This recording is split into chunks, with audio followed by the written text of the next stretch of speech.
con respecto a la pregunta de qué nos salvó Jesús, que es una pregunta muy, muy común, es una pregunta que todo el tiempo se está generando, ¿no? Y es una pregunta que va como de eso de, hemos conocido un discurso de hace mucho tiempo, de toda la vida, de hace muchos años, de que nos salvó Jesús. Y esa salvación generalmente se ha traducido en trascendencia, ¿no? Entonces, la vida eterna y la salvación es para, para la eternidad. Me muero y soy salvo. Me voy a las calles de oro y el mar de cristal. Y generalmente ese es como el, lo que tenemos en la mente, en la cabeza. Sí, lo que hemos aprendido siempre. Entonces, esa es la salvación. Jesús nos salvó para la trascendencia, ¿no? Para la vida después de la muerte. Entonces, eh, está bien, no vamos a entrar digamos que a rebatir eso, porque hace parte del discurso fundante del cristianismo, ya lo conocemos y ya lo sabemos. Hoy podemos aprovechar más bien el tiempo para darle como una vuelta al vecindario y mirar cómo podemos encontrar otros acercamientos de la salvación de Jesús. Y yo quiero iniciar como de pronto un poco en que Dios nos hace a nosotros esa pregunta, más bien, ¿no? Nosotros, cuando hemos leído un poco aquí y allá, cuando hemos tenido contacto con algunos acercamientos teológicos diferentes a los que ya estamos pues acostumbrados o que venimos teniendo hace mucho tiempo, al final queda como la pregunta en nuestro corazón, es como una pregunta esperanzadora, pero como sin esperanza, ¿no? ¿Y entonces de qué nos salvó Jesús? Cuando hemos hecho deconstrucciones, cuando hemos hecho relecturas bíblicas, al final nos queda en nosotros como esa pregunta. Y bueno, y entonces, si no hay vida después de la muerte, o si hay vida después de la muerte, o si el reino ahora, o el dominionismo. En,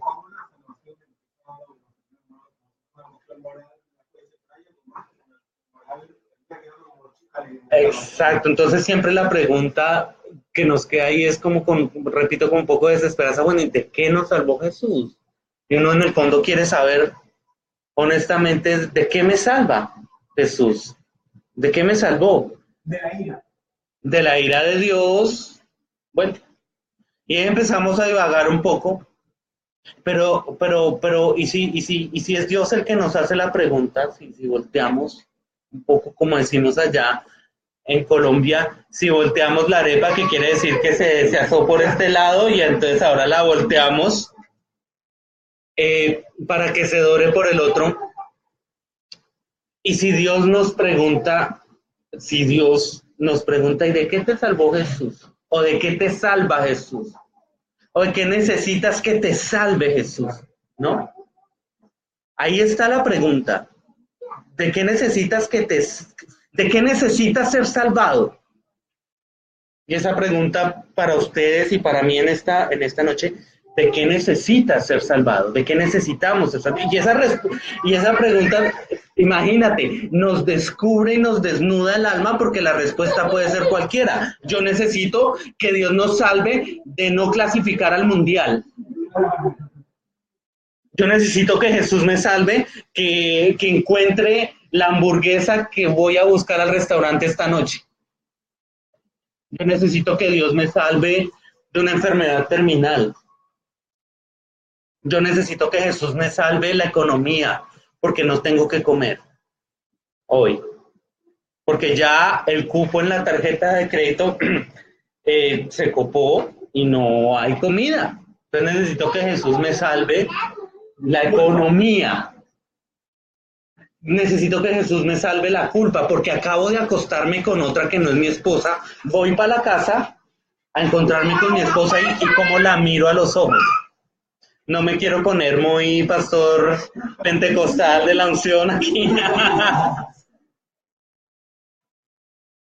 Entonces, si Dios nos hace esa pregunta de qué necesitas que yo te salve, es un buen inicio para repensar la salvación. A veces uno se envuelve en, en discusiones soteriológicas. La soteriología es en la teología el estudio de la salvación y generalmente se encuentra en la trascendencia. Y alrededor de eso se construyen muchas cosas, ¿no? Está el universalismo que dice que todos somos salvos y Dios nos pregunta hoy, ¿todos somos salvos? ¿Realmente?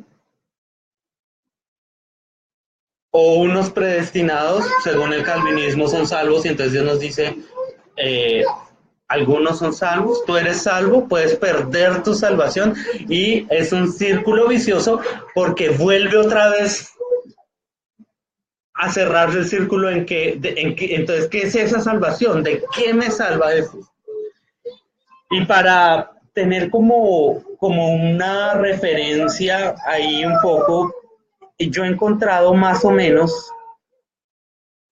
algunos puntos o algunos caminos o algunos referentes sobre qué nos salvó Jesús. Y el primer punto en el que encuentro que Jesús nos salva, digamos que el primer camino en el que encuentro que Jesús nos salva es del pecado. Israel hacía ahorita metía ahí la cucharada, el aporte, ¿no? Sobre la salvación del pecado moral, ¿no? Es como el pecado que tenemos arraigado en nuestra conciencia, el pecado moral. El pecado moral es pecar contra Dios, ¿no? No hacer lo prohibido. Pero la Biblia tiene muchos acercamientos a lo que es el pecado. Por ejemplo, uno de esos, que es uno de los más aceptados, está ahí en Juan en la primera epístola de Juan, en el capítulo 3, versículo 4, que dice que todo aquel que peca infringe la ley porque el pecado es infracción de la ley. Entonces, ahí la pregunta es, ¿cuál es el pecado? La infracción de la ley. Dice el escritor bíblico. Y ahí se desatan un montón de cuestionamientos y preguntas sobre ¿cuál ley? ¿Cuál ley? Entonces entran los estudiosos que hacen reflexiones teológicas sobre la ley del pecado en la que se refiere Pablo, que es la antigua ley de Moisés o la ley de la gracia. Sin embargo, a mí me gusta una palabra para pecado que se encuentra en el Nuevo Testamento.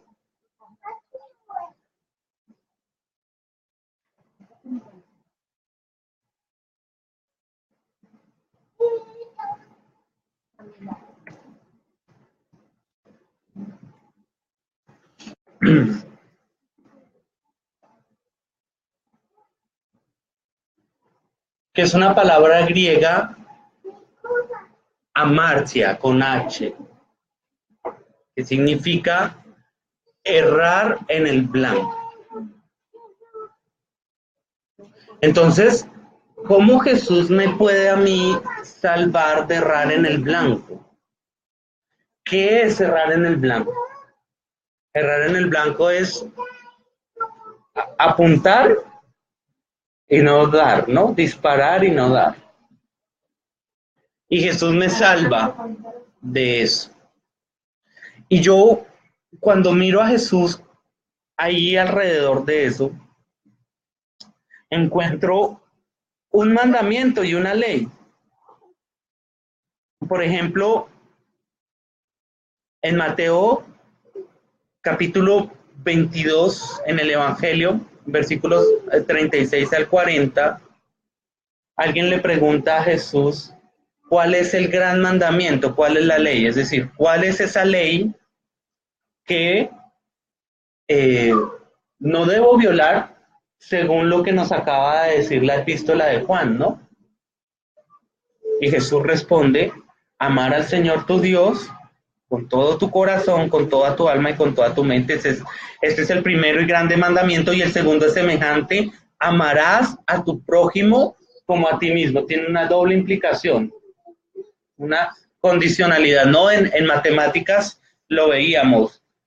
No sé si ustedes recuerdan esas operaciones de doble implicación, que es 3 es igual a 4 si, solo si 4 es menor que... Esa doble implicación me amarra. ¿A qué me amarra? A que yo no puedo amar a otro si no me amo a mí mismo. Y yo no puedo amarme a mí mismo si no amo a otro. Porque en el otro está la expresión visible del Dios invisible.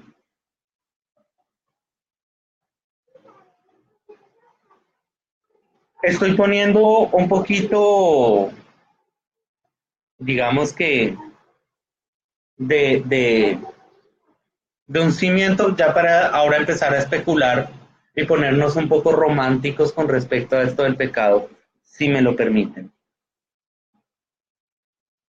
Mire qué dice Primera de Juan, capítulo 4, versos 20 y 21.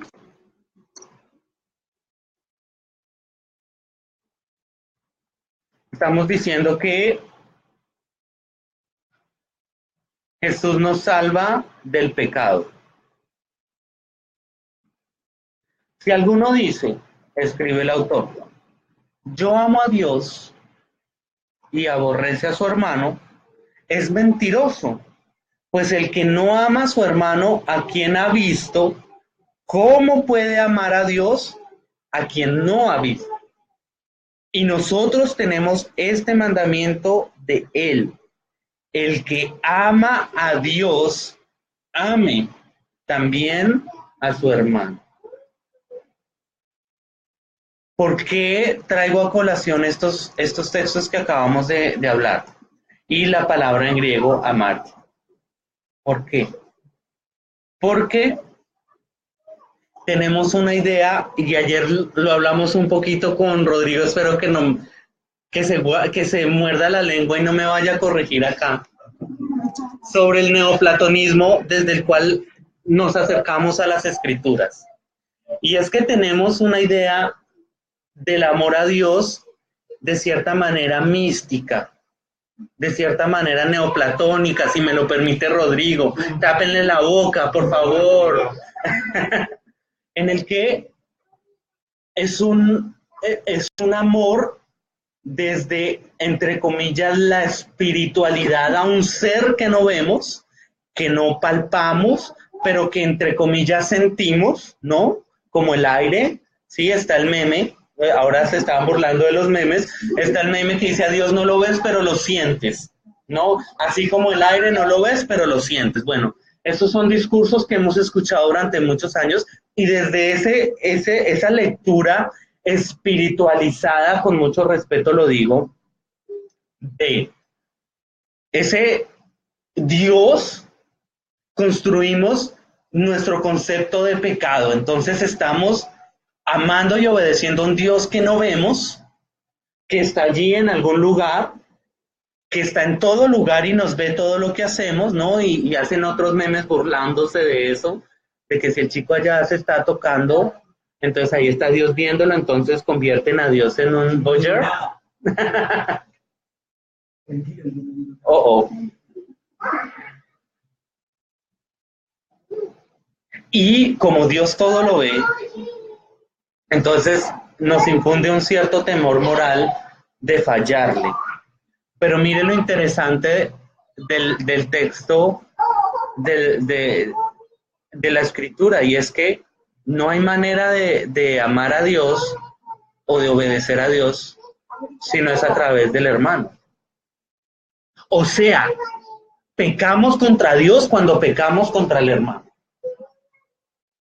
Y de ahí empezamos un poco a desmitificar, si se quiere, ese peco a Dios a solas. ¿Cómo es que peco a Dios a solas? Peco a Dios cuando a solas o el daño a mi hermano o me daño a mí mismo. ¿Se dan cuenta de la relación? Y Dios y Jesús viene a salvarnos de ese pecado. Jesús nos salva del pecado, nos salva de embarrarla con el hermano, como decimos en Colombia. De errar al blanco contra el cónyuge, de errar al blanco contra el hijo, de errar al blanco contra el jefe, contra el vecino, contra el señor de la tienda, del kiosco, le dicen acá. Erramos al blanco cuando los violentamos de alguna manera, cuando vamos en detrimento de la dignidad humana del otro, cuando vamos en detrimento de su seguridad, de su bienestar y cuando vamos en detrimento de nosotros mismos. Entonces, cuando entendemos a Dios en el otro, cuando entendemos a Dios en nosotros mismos, en nuestro cuerpo, notemos que el apóstol Pablo usa la metáfora que la comunidad y la iglesia es el cuerpo. Él usa esa metáfora, el cuerpo. Nosotros somos el cuerpo, pero no en el punto de vista individual, sino comunitario, porque él habla de un miembro y de otro miembro y del miembro que se duele y los demás se duelen con él. Erramos al blanco, apreciados, cuando violentamos nuestras relaciones con los demás. Cuando asumimos una actitud de yo soy así y así nací y así me muero. Y Jesús viene con un mensaje para salvarnos de eso, porque hemos encontrado la salvación en términos espirituales, ¿sí? Y noten que cómo nos relacionamos con Dios de acuerdo a lo que hemos aprendido en intimidad. Entonces, ¿cómo es la intimidad? Métase en su cuarto a orar 5, 10 horas, 20 horas y ahí se relaciona. Para mí y solo para mí.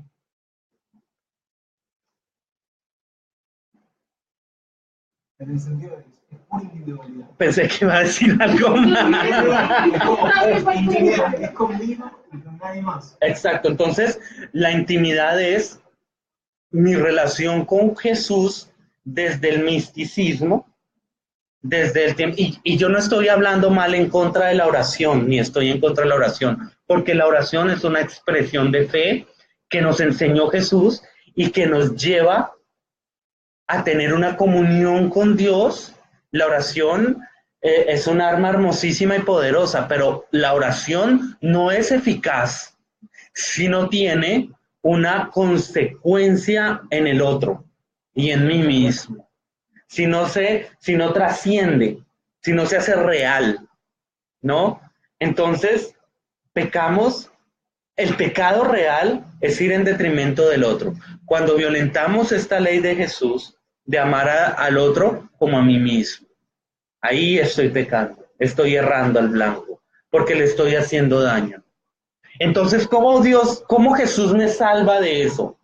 A través de la intimidad, de la guitarra, 5, 10 horas del ayuno, aunque hay algo del ayuno que me gusta mucho y es que el ayuno ayuda a desarrollar el dominio propio. Y muchas del causante de nuestro pecado contra el otro es que no hemos desarrollado el dominio propio. ¿Se dan cuenta? Entonces ahí está la discusión entre un grupo y el otro. ¿Hablamos o no hablamos en lenguas? ¿Es obligatorio o no es obligatorio hablar en lenguas? ¿Lo hacemos o no lo hacemos? ¿Es importante el hablar en lenguas como los dones espirituales o es importante desarrollar el fruto del Espíritu? Individualmente tenemos que tener herramientas de expresiones de fe y de conexión espiritual, pero en realidad es el fruto del Espíritu que está por ahí en Gálatas, ¿no? El que nos da herramientas para cumplir esta ley de Jesús. El amor, el gozo, la paz, la paciencia, la benignidad, la bondad, la fe, la mansedumbre, la templanza. Tiene que ver con nuestras relaciones con el otro, con nuestras relaciones comunitarias. Y entonces Jesús nos salva, retomando, no tanto desde ese misticismo, pero sí desde el conocimiento de Jesús. Y de ese conocimiento de Jesús que tenemos en el Evangelio, porque realmente cuando tenemos contacto con el autor del Evangelio, con los autores de los Evangelios, estamos cercanos a más o menos los pensamientos de Jesús, los discursos de Jesús y los comportamientos de Jesús. ¿Cómo se comportó Jesús frente a la mujer? Que es el tema que van a tener en la próxima sesión. ¿Cómo se comportó Jesús frente a la prostituta? ¿Cómo se comportó Jesús frente al rico? ¿Cómo se comportó Jesús frente al poderoso? ¿Cómo se comportó Jesús frente al político que se enriquece en detrimento del pobre? ¿Cómo se comportó Jesús frente al pobre, frente al enfermo, frente al niño, frente a la sociedad, frente a la cultura, frente a la vida? ¿Cómo se comportó Jesús? Y entonces me marca un referente que si lo escucho el referente y lo sigo, puedo empezar a descubrir un camino de salvación al pecado. ¿Se dan cuenta? ¿Sí tiene algo de sentido hasta acá? Al pecado. Y luego entonces, que me salva del pecado, me salva de la muerte. Y la muerte es la consecuencia del pecado. Entonces, a mí me hacen, yo he tenido conversaciones con ateos y con agnósticos que todo el tiempo me dicen, bueno, pero es que nos morimos. Todos nos morimos. Usted no se va a morir, no como la secta esta, nos burlamos con Iván durante un tiempo. Hay una expresión de fe por ahí de una señora que ella dice que no va a morir. El esposo tampoco iba a morir y se murió y ahora ella no va a morir. Y entonces, sí, y entonces no vamos a morir, no vamos a conocer muerte, pero el significado de muerte desde el texto bíblico es muy interesante y es la separación. Y miren lo lógico, si yo estoy errando al blanco con el otro, ¿cuál va a ser la consecuencia de eso? La separación. Si yo le estoy cachoneando a mi esposa, ¿cuál es la corneando? ¿Cuál es la consecuencia de eso? La separación. Y no solo una separación física, sino una separación del alma, una separación del sentimiento. Cuando tú chismeas contra alguien y esa persona se entera, hay una separación. Si tú maltratas en tu hogar a tu esposa y a tus hijos, va a haber una separación. Va a haber un quiebre, muerte. ¿Se dan cuenta? Jesús, claro, al salvarnos del pecado nos está salvando de la muerte. ¿Por qué? Porque cuando viendo el ejemplo de Jesús, la vida de Jesús y las actitudes de Jesús frente a diferentes personajes en diferentes escenarios y siguiendo el ejemplo y yendo cada vez menos en detrimento del otro, voy a tener menos muertes en mis relaciones. Por eso Jesús me salva de la estupidez.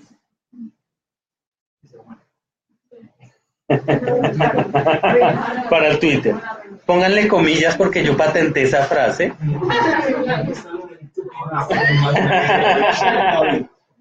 Jesús nos salva de la estupidez.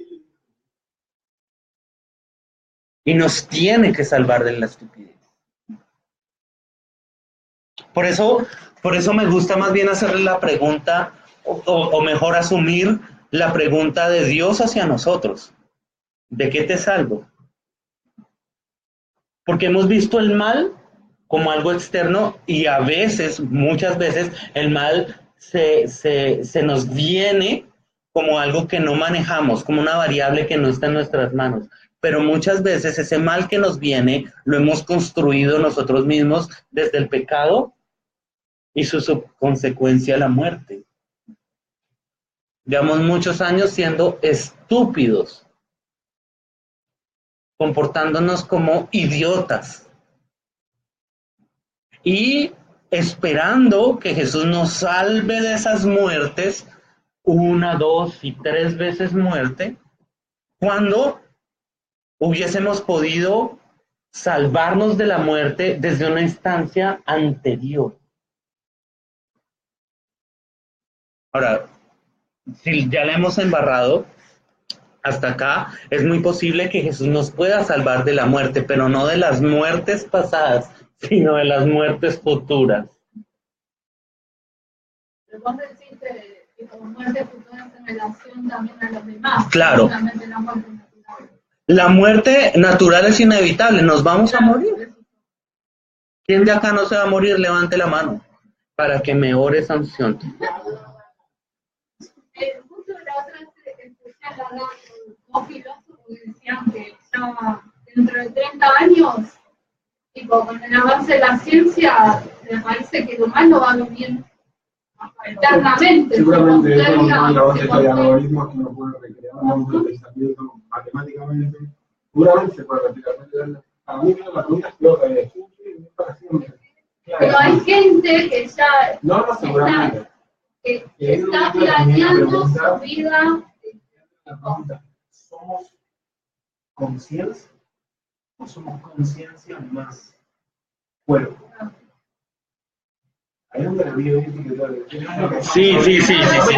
Pero que estamos hablando No, yo me desvío, pero justo como dijo la muerte, al escuchar de que ahora la conversación se dio vuelta y tipo, la vida puede continuar, se puede extender. Justamente, es lo como, que él está hablando está más difícil todavía.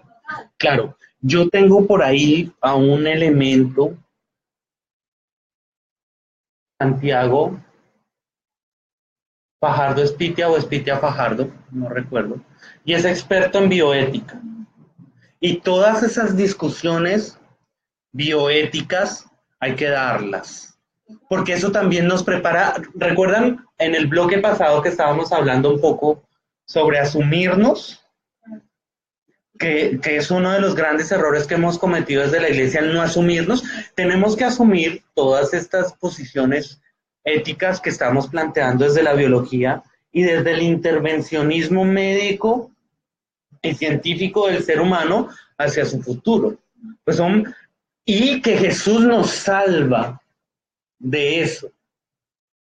No desde evitar la trayectoria humana, sino que en el momento en el que se den los hechos, vamos a nosotros tener las herramientas para reaccionar como estamos acostumbrados en Latinoamérica a reaccionar. Reaccionamos ante el mal, reaccionamos, sino propositivo.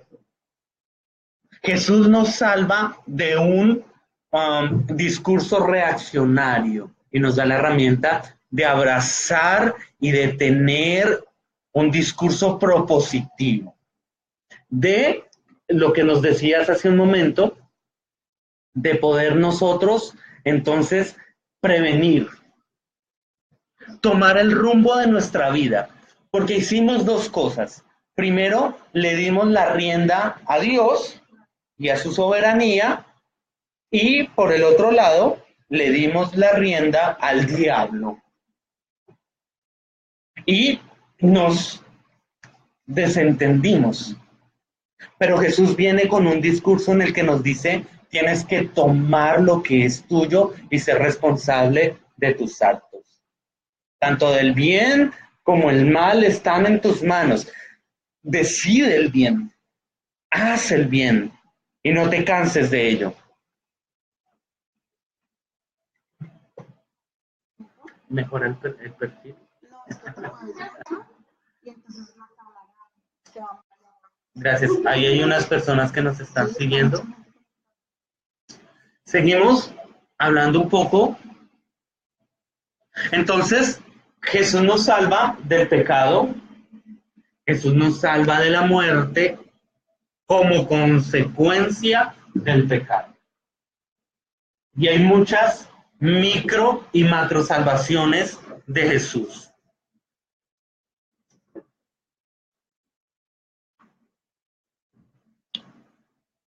La palabra griega para muerte, apoginomai,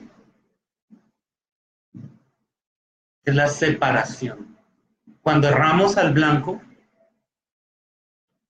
apoginomai, es la consecuencia natural. Entonces Jesús no nos va a salvar de esa muerte desde lo sobrenatural o desde el misticismo, que yo la estoy errando al blanco, pero Él me salva que no sé de esa muerte, no, sino que desde el menos errar al blanco me está salvando ya de la muerte, de esas consecuencias, me hace consciente y me hace tomar el control, o más que el control, las riendas y la responsabilidad de mi vida, de mis decisiones. Y por ahí, seguido, una de las que más me gusta, y ojalá en esta pudiésemos detenernos, y si les resultan comentarios o preguntas, creo que este es el momento. Jesús nos salva de las imágenes que nos hemos hecho de Dios. Jesús nos salva de las imágenes que nos hemos hecho de Dios. Y a mí uno de los textos más lindos, ojalá que esto no lo estén viendo allá en la iglesia donde, porque hoy ellos tienen ahí un tablerito y anotan sus clases, y entonces hoy borré y les anoté esto que les voy a decir. De pronto alguien por ahí lo lea. A mí me gusta el texto que está en Mateo capítulo 25, desde el 14 en adelante, nos encontramos con una parábola y tengo que evocar en este momento a César Soto, el pastor chileno, que sí, gracias. Ah, ¿te referías a él? Metáforas, un libro llamado Metáforas, y en ese libro, entre otras cosas, nos pone una reflexión importante, y es que la ley te dice que tienes que hacer. No robarás, no cometerás adulterio, no comerás mariscos, no usarás ropa de dos tipos de tela diferente. Y tienes claro el check, ahí puedes hacer check de qué hacer y qué no hacer. Pero la parábola no te dice qué hacer. La parábola es una fuente inagotable de lectura e interpretación. Cuando alguien dice, yo tengo la interpretación verdadera de la parábola, wow, ya está en el otro mundo, ya. Dios. Sí, podemos hacerle un altar, porque la parábola nos invita al pensamiento, a la reflexión. Y cuando leemos la parábola y reflexionamos en ella, así esa reflexión vaya en contra de todo lo que hemos aprendido, de todo lo que hemos entendido hasta el momento, estamos haciendo teología, estamos construyendo una vida, estamos tratando de entender eso que es Dios, porque permítanme tomarme 2 minutos para hablar de un filósofo, aunque no soy filósofo, pero por ahí hay un filósofo que me banco, como dicen ustedes, el Jacques Derrida. Y él habla un poco sobre el texto como elemento comunicativo, ¿no? Y él habla de su famosa frase, una de las más famosas, de nada hay fuera del texto, y desde ahí entendí algo maravilloso, y es que Dios no cabe en el texto, porque en el momento en el que desde el discurso definimos a Dios, ya no es Dios.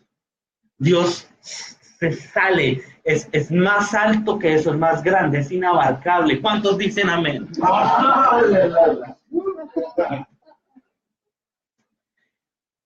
Eso es, Yo lo ejemplifico de esta manera.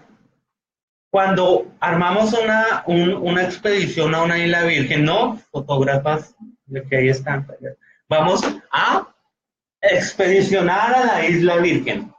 En el momento en el que pisamos la isla virgen, ya no es virgen.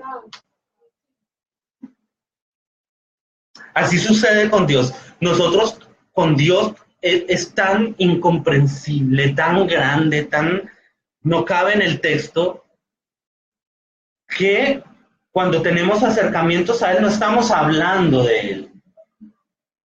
No lo abarcamos, sino que estamos simplemente teniendo acercamientos a una imagen de Él. Nos estamos haciendo una imagen de Dios.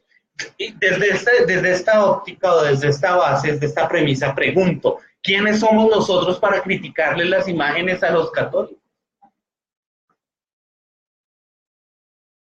Cuando nosotros estamos creando nuestras propias imágenes y todos lo hacemos. Entonces, desde esa premisa construyamos lo que pasa en la parábola de los talentos, que el pastor muy encorbatado, con su vestido fino, su traje, ¿no? Nos dice que esa parábola es sobre bendición, aleluya, y que tienes que crecer, aleluya, y que tienes que multiplicar y que trae el diezmo, como dicen ustedes, zarpado, ahí, el pastor, ¿no? Pero en realidad, la parábola, desde la lectura en la que me he aproximado, es sobre la imagen de Dios. Porque detengámonos en el no éxito del siervo infiel, el inútil. ¿Qué lo condenó a él? Miren lo que él dice. Él dice, yo te conocía. Mire que el siervo tenía un conocimiento de su Señor y tenía una imagen de su Señor. Él dice, yo te conocía. ¿Qué conocía? Que recoges donde no esparciste y que cosechas donde no sembraste. Pero es una paradoja, porque ese Señor a él le había dado. Imagínense, en la práctica él había recibido del Señor, pero la imagen que tenía le decía que no, que ese Señor no daba para recoger. ¿Se dan cuenta? Ahí hay un detalle muy, muy interesante, y es que una mala imagen de Dios me lleva a la condenación, pero Jesús me salva de las imágenes que me construyo de Dios. Denle un aplauso. Porque Jesús se echa ese problema encima de ser la imagen de Dios. Él dice, yo soy. Si me ven a mí, han visto al Padre. Y en esa palabra está la clave. Y esto me encanta. O sea, por eso es que Jesús es Dios, es el Señor. Pero ojo, hice un acercamiento también como a esa imagen de Dios como Padre, como Señor o como Rey. Ojo. Y es que vamos hilando despacito. Siempre que viajamos o tenemos contacto con personas que no son de Colombia, nos preguntan, Pablo Escobar, y Anatónica, ¿y qué hubo, parce? Nos así tratan de hablar como los paisas, ¿no? Que es una región de Colombia de donde se desarrolla el mito de Pablo Escobar. ¿Qué hubo, parce? No sé qué, y nos hablan así y tal. ¿Y creen que todos los colombianos hablamos así? Nos preguntan... Y que aquí tengo el fierro, plata, plomo. Y nos construimos, entonces me gusta esa imagen, Ani, porque nos construimos una imagen de Dios al estilo Pablo Escobar. Todos tenemos nuestras imágenes de Dios, pero miren lo interesante, ¿cómo es la imagen de Dios Pablo Escobar? Había un dicho que tenía Pablo Escobar, que esto es un mito, ¿no? Por ahí, y era que cuando Pablo Escobar tenía un enemigo, alguien que lo había retado y que estaba en peligro y toda la cosa, Pablo Escobar le decía a ese hijo, tráigamelo que yo lo mato, lo entierro, lo desentierro y vuelvo y lo mato. Pero póngale el acento paisa, ¿no? Yo lo mato, lo desentierro y vuelvo y lo mato. Y miren que esa es la imagen de Dios que nosotros tenemos. Ustedes se han dado cuenta que cuando hay un fenómeno natural, un terremoto, por ejemplo, ¿qué es eso? La ira de Dios. Ese Dios Pablo Escobar que los mató para resucitarlos y para que cuando estén vivos en la segunda vuelve y los mata. Pablo Escobar. Ahora, el problema de la imagen de Dios no es Dios, porque nuestra imagen de Dios no habla de Dios, habla de nosotros y de nuestras propias proyecciones en Dios. ¿Cuál es?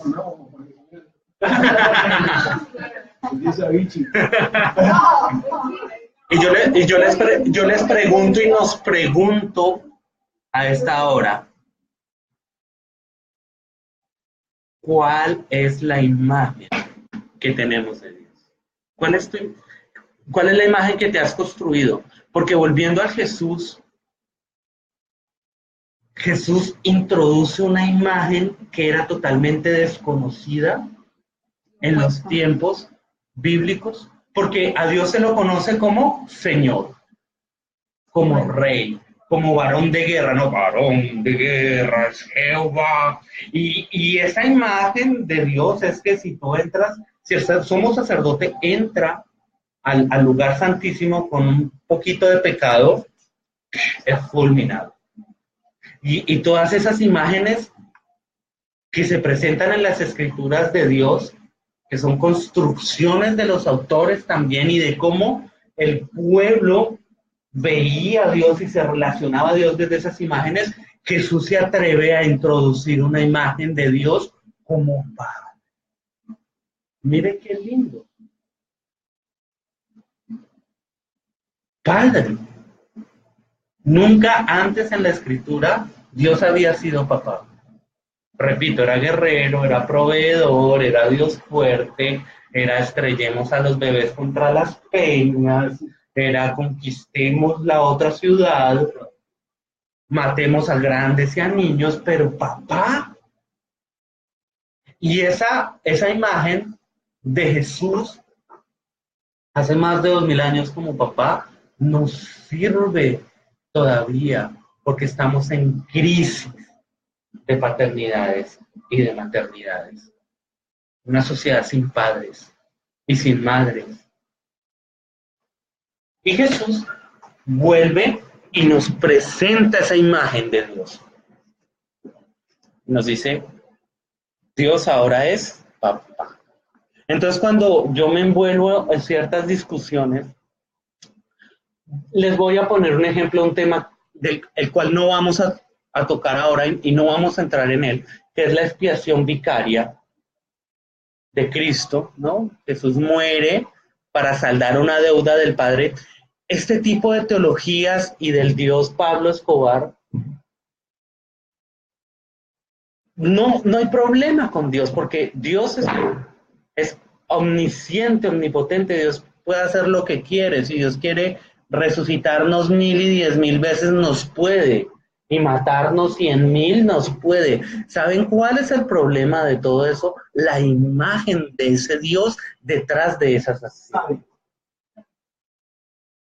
Y algún hermano se puede escandalizar y decir, ay no, pues entonces tiene que ser la imagen que se acomode a ustedes de Dios, el Dios bueno, el Dios cariñoso, porque no entienden la ira de Dios. Ok, pensemos, reflexionemos.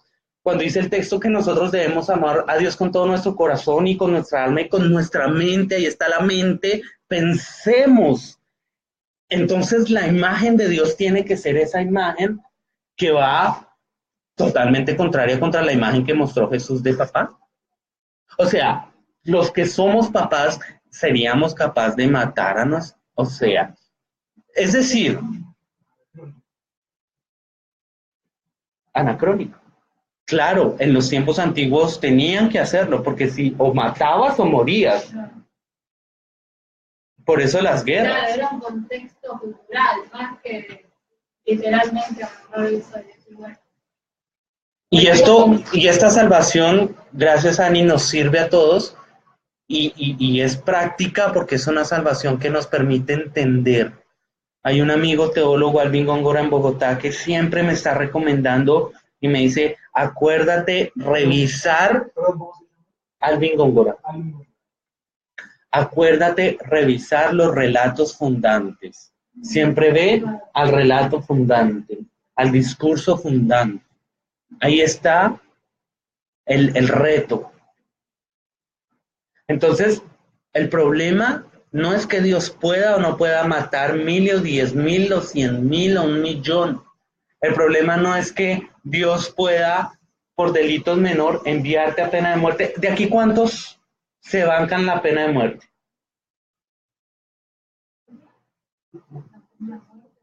¿Sí? ¿Estás de acuerdo con la pena de muerte? Yo dije, pídanme el taxi.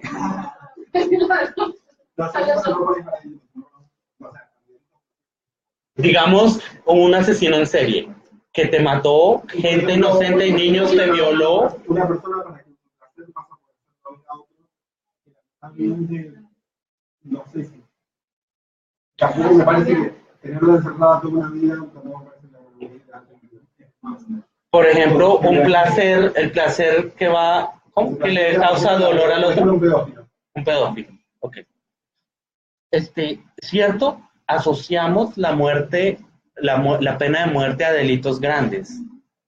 El problema, por ejemplo, del infierno, no digo que es un problema, pero la condición del infierno es que te está dando una pena de muerte que en términos dantescos, por aquí vi la Divina Comedia, que en términos dantescos son como 1.000 penas de muerte por un delito menor. ¿Me hago entender? Y el problema no es que Dios pueda o no hacer eso. El problema es qué imagen, ¿cuál es esa imagen de un Dios que te condena a pena de muerte por un delito menor? Si la misma escritura dice que nosotros siendo malos pensamos en cosas buenas, ¿cómo será el Padre que es bueno? Porque es desmedido. Bueno, y aquí podríamos nosotros divagar toda la noche con respecto a 1.000 y 10.000 cosas, pero el punto está en la imagen de Dios. Jesús nos salva de las imágenes que nos hemos construido de Dios. Por eso cuando lo vemos a Él en el relato del Evangelio, nos construimos una imagen de Dios. Y según Él, es la imagen más cercana. Es la imagen más...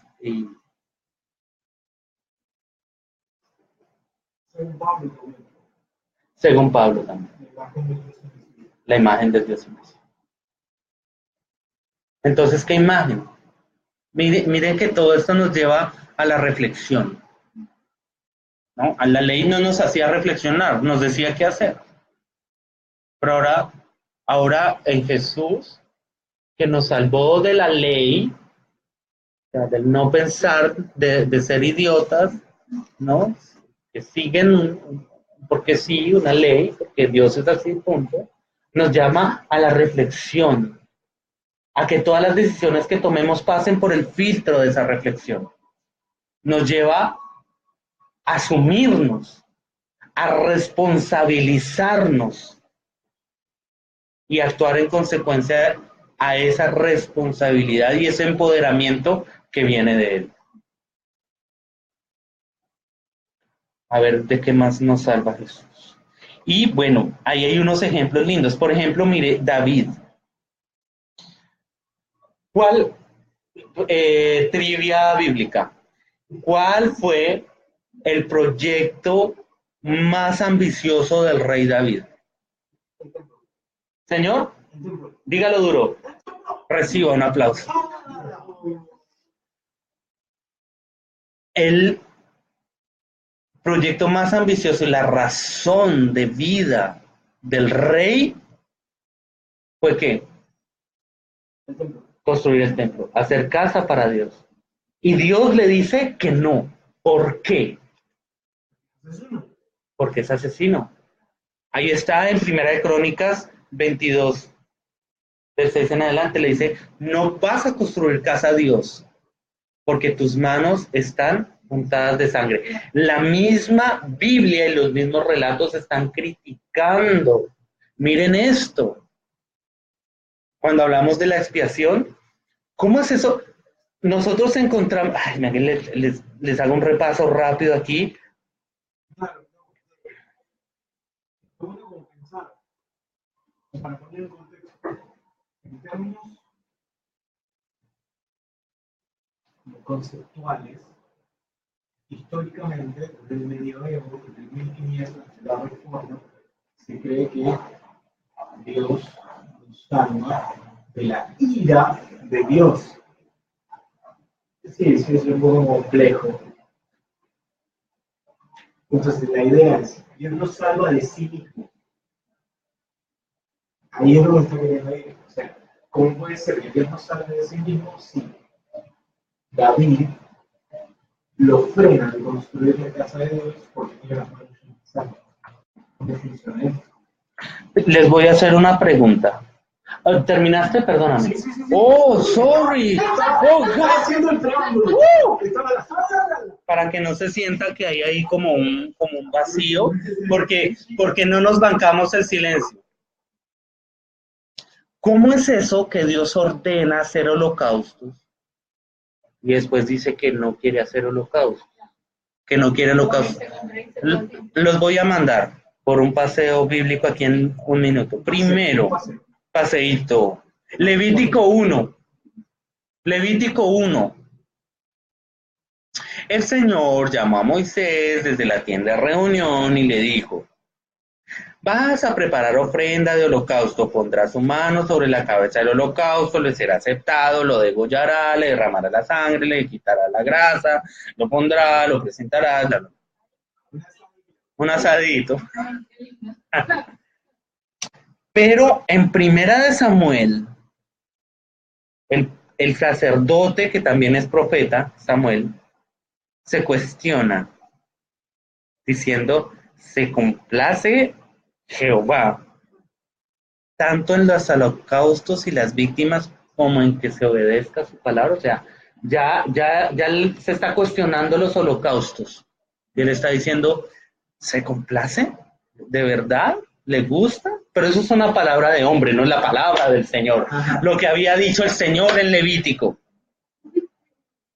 Luego en ese mismo texto, el salmista en el Salmo 51 ya no se cuestiona, sino se atreve a afirmar que Dios no quiere holocaustos. Él dice, porque no quiere sacrificio. O sea, es el mismo salmista diciéndole a Dios, tú no quieres sacrificio. Ya está. Pero téngase duro, porque en Jeremías capítulo 7, versículos 22 y 23, es Dios mismo, ya no es el profeta diciéndole a Dios, sino es Dios hablando a través de la boca del profeta diciendo lo siguiente, porque no hablé yo con vuestros padres, ni nada les mandé acerca de holocaustos y de víctimas, el día que los saqué de la tierra de Egipto, pero esto les mandé diciendo, escuchen mi voz, y yo seré su Dios, y ustedes serán mi pueblo. Si Dios claramente no quiere holocaustos de animales, y él dice no los pidió, no porque no los haya pedido, porque los pidió, sino porque no era el deseo de su corazón presentar eso como una norma de expiación, entonces la pregunta es, ¿por qué va a querer el sacrificio de su propio hijo?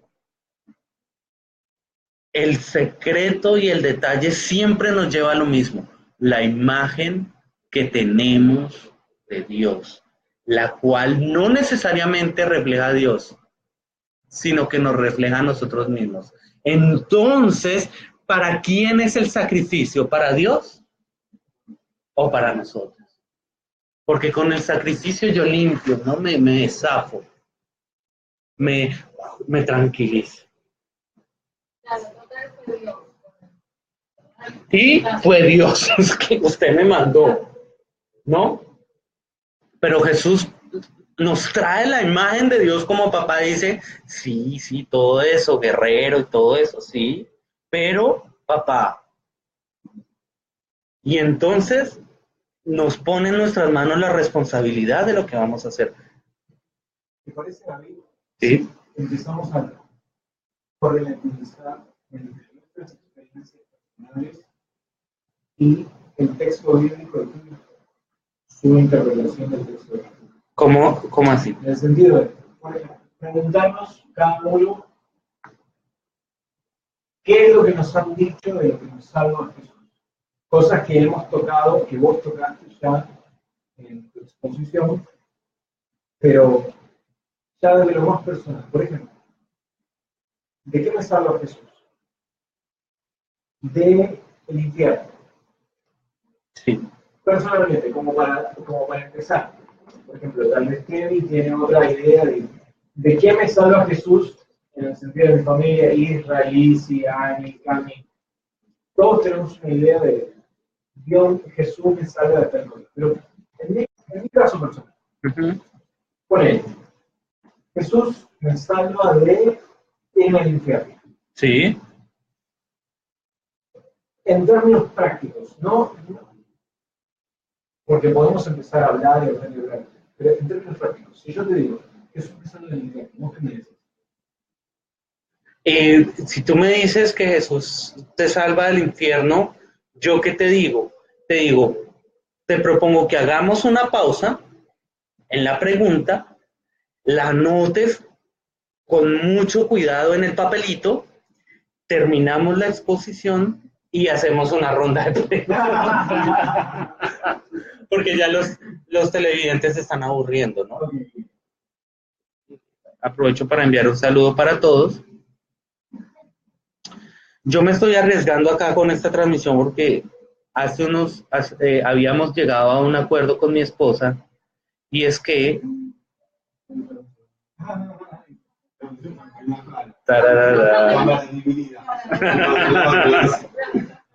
y es que como en el internet se presta tanto para que le cortan a uno el videíto, una frase, le cortan a uno la frase, preciso la frase que uno dijo, se lo cortan y le ponen un letrero así grande, hereje, y sí, pero pues tiene que no nos chuten las que no. Sí, entonces tratamos hay algunos temas que tocamos ya como Que vean todo el video. sí, que se lo banquen. No, pues ahí cortamos y ellos que me hagan la pregunta por interno. Pero lo último que quiero entonces reseñar para entrar a esa parte de preguntas, y me gusta mucho el ejercicio reflexivo porque nos ayuda como a reflexionar en otras cosas, es que Jesús nos salva de no tener esperanza. Porque al otro lado del espectro también a veces nosotros nos abandonamos, ¿no? Tú me hablabas de la inminente consecuencia de la no fe que nos desemboca en el nihilismo. El ni que ya les conté.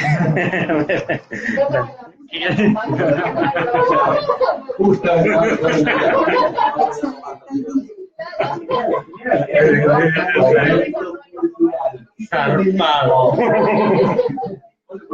X nihilismo. Hola amigos del YouTube.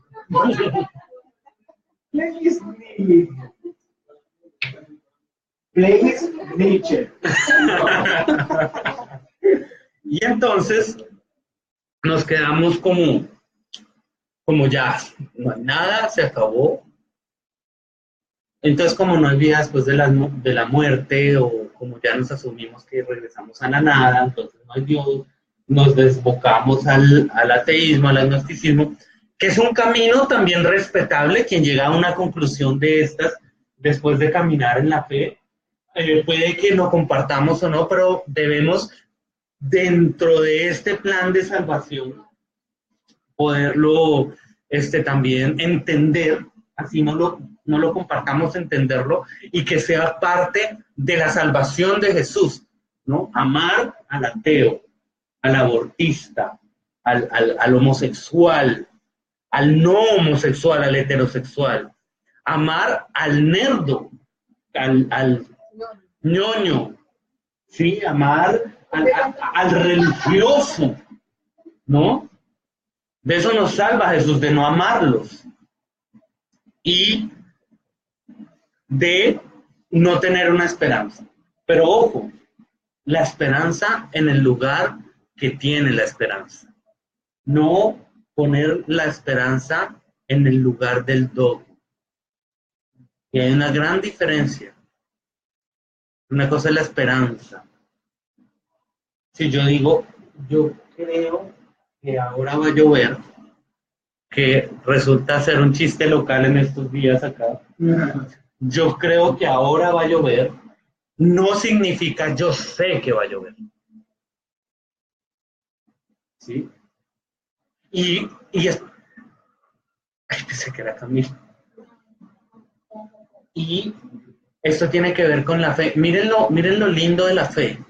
Por lo menos en los textos bíblicos, las propuestas bíblicas de fe, ¿qué es? La certeza, pero no es una certeza. Es una certeza en lo incierto, porque dice, es la certeza en lo que se espera. Lo incierto no existe. Y a veces asumimos la fe como la certeza. Si usted no tiene fe, hermano, no tiene nada, y entonces se va para el infierno derechito, porque usted no está teniendo fe en lo cierto.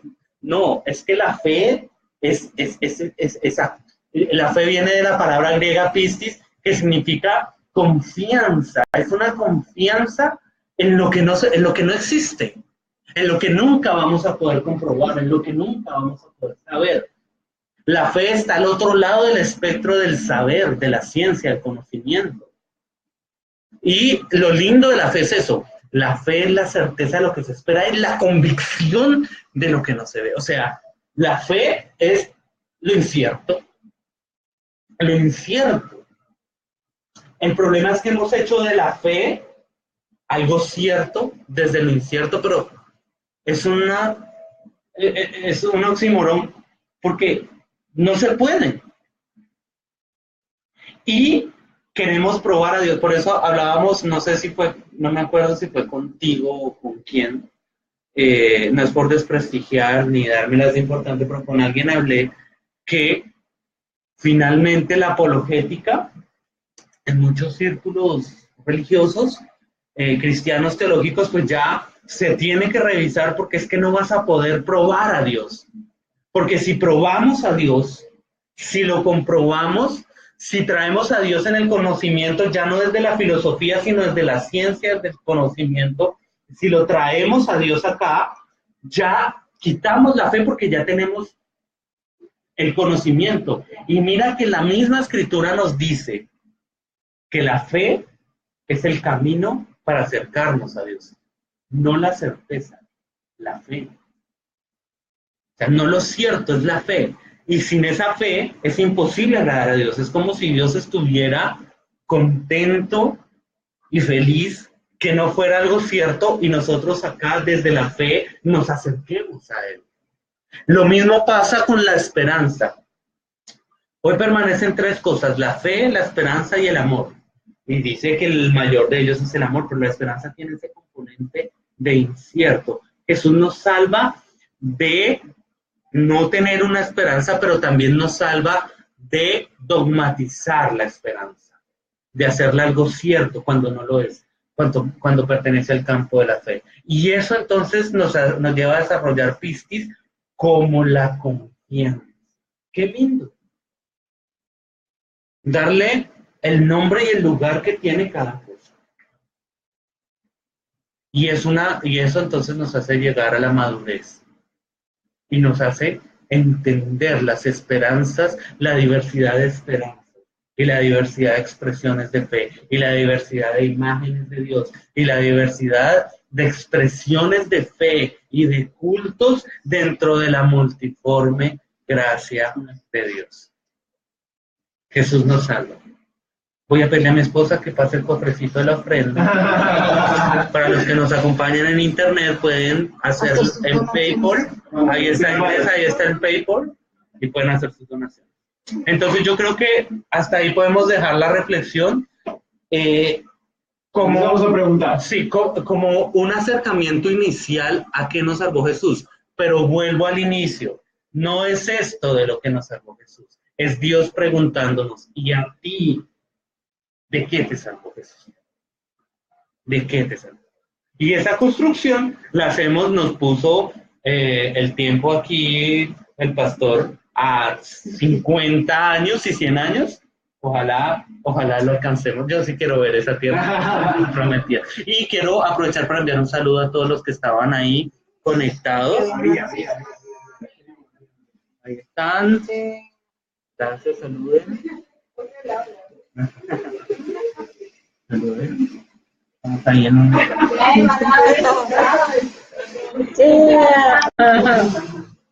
en charlas de medianoche. Bueno, un saludo a todos los que están ahí conectados y los aprovecho para invitarlos estos temas y muchos otros en el primer módulo de la inmersión teológica del Almendro en Bogotá, y vamos a tener un segundo módulo con nuevos temas. Entonces se pone cada vez mejor. Un abrazo.